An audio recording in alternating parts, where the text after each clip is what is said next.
I was inspired by Chef Juan's dessert, onde onde, that sweet little coconut treat. And you know what? They reminded me of one of my favorite treats I make at home, coconut Doughnut Holes. First, I combine all my ingredients in a bowl. So I've got sour cream, granulated sugar, which does dissolve into the sour cream,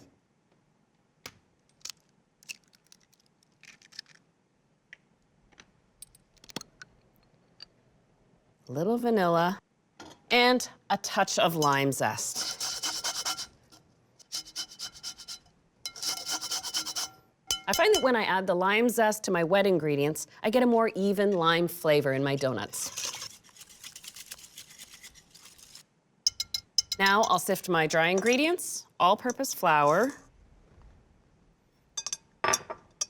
a little baking powder, and a pinch of nutmeg. I grew up with my grandmother making sour cream donuts.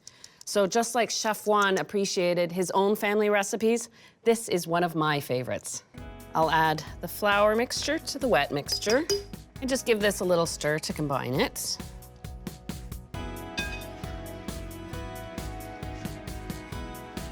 The last ingredient to add, melted butter.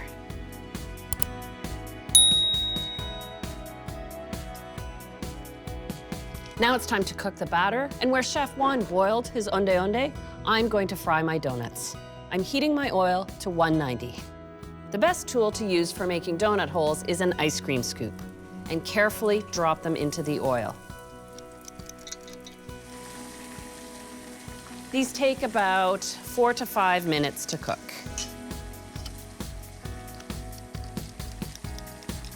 There we go.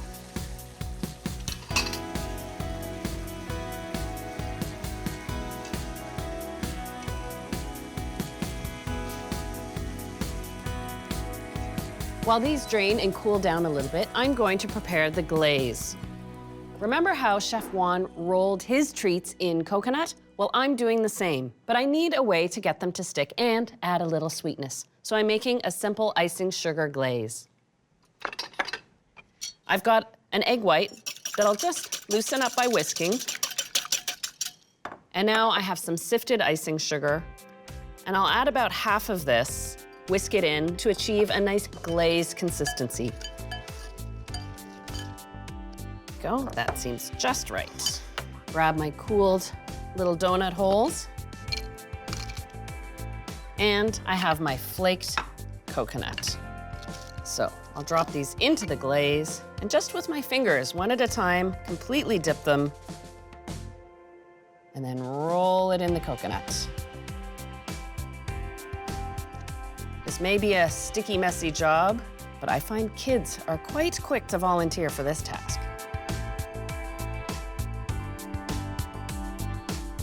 And there you have it, my coconut donut holes. Absolutely impossible to resist.